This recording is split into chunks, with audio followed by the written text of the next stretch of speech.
अनितास किचेने आपनाके स्वागतम। आरो एक रेसिपि निये चले आसलाम आमी अनिता। हेलो की खबर, केमन आछो तोमरा? এই যে মাংস আনা হয়েছে, আজ আমি পাক্কি বিরিয়ানি রান্না করব। কাচ্চি বিরিয়ানি তো করলাম, আজ করব পাক্কি বিরিয়ানি মাংস দিয়ে। এই যে এদিকে বসিয়ে দিলাম মাংসটা পাক্কি বিরিয়ানির জন্য। একে পাক্কি বিরিয়ানির জন্য মাংসটাকে কষাতে দিলাম। আর কাচ্চি বিরিয়ানিতে মাংসটা কাঁচা থাকে, আর এই জন্য এই পাক্কি বিরিয়ানির জন্য মাংসটাকে কষিয়ে নেব সুন্দর করে।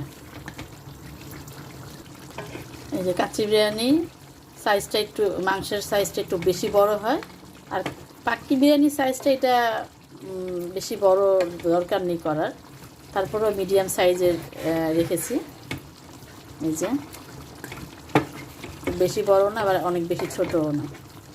এই তো এখন এটাকে আমি রান্না করে নেব, আর তারপরে দেখাবো আমি পাক্কি বিরিয়ানি কীভাবে করছি। মশলার সাথে মাংসটা ভালোভাবে রান্না করে নিতে হবে। আসলে এক একটা বিরিয়ানি এক এক রকম টেস্ট, তো এই কারণে আমি এই বিরিয়ানিটাও খুবই মজার হয়, তার জন্য আমিও শেয়ার করতে আসলাম। আর এই ফাঁকে আমার মাংস রান্নাটাও কষানো হয়ে গিয়েছে। মাংসটা একটু শুকনা শুকনা করে ফেলবো। আর এখন আমি পোলাওটাকে ভাপিয়ে নেব। এই পাশে আমি আলুটা ভেজে নিচ্ছি, আর আলুটার মধ্যে দিয়েছি সামান্য লবণ আর দিয়েছি জাফরান দিয়ে খুব ভালোভাবে আলুটাকে ভেজে নেব। আর অন্য পাশে এই চুলায় আমি বসিয়ে দিয়েছি পোলাও চালটাকে যে ভাপিয়ে নেব, এই জন্য তার জন্য পানির মধ্যে আমি সব মশলা দিয়ে দিয়েছি। এখানে গরম মশলা, আদা, পেঁয়াজ, কাঁচামরিচ দিয়েছি। পানিটা ফুটে আসলে আমি দিয়ে দেব ধুয়ে ঝরিয়ে রাখা কালিজিরা পোলাও চালটা, এবং লবণ দিয়ে দিয়েছি, প্রয়োজন অনুযায়ী লবণ দিয়েছি আমি পরিমাণ মতো। এখন আমি খুব ভালোভাবে চালটাকে রান্না করে নেব। দিয়ে দেবো একটু ঘি,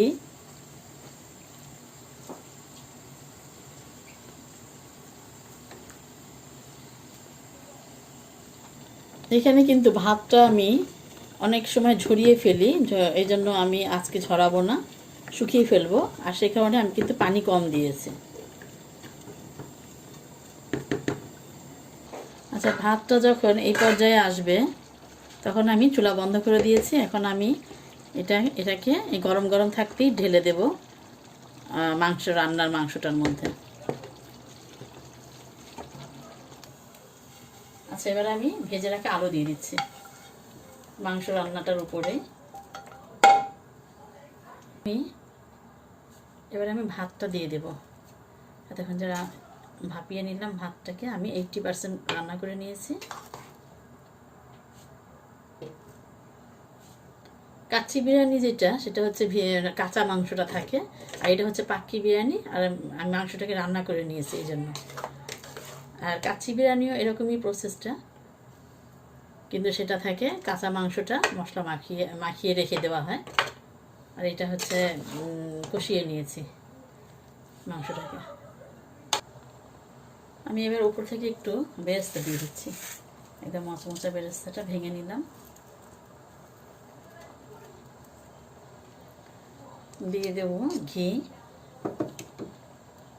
দিয়ে আমি এখন এটাকে ঢেকে রান্না করব 40 থেকে 1 ঘন্টা, আর কি 40 মিনিট থেকে 1 ঘন্টা। আচ্ছা, ঢাকনাটা আমি এখন দিয়ে দিচ্ছি এবং এটাও বন্ধ করে দেব। ফিরে আসলাম 45 মিনিট পরে। আর এখন আমি পরিবেশনের জন্য নিয়ে নেব। আর এই দেখো, দেখি বুঝতে পারছো কেমন ঝরঝরা হয়েছে। আর এতে আমি কোনো জাফরং ইউজ করিনি, কারণ ন্যাচারাল কালারটাই আসবে এতে। আর হচ্ছে আলু ভাজার যে কালার দিয়েছি আমি, সেই কালারটাই চলে আসবে। আলাদা করে কালার কেউ ইচ্ছা করলে দিতে পারে, আমি অন্য সময় দিই। ভালোভাবে নাড়া দিয়ে আমি পরিবেশনের জন্য নিয়ে নেব। এই যে মাংসগুলো,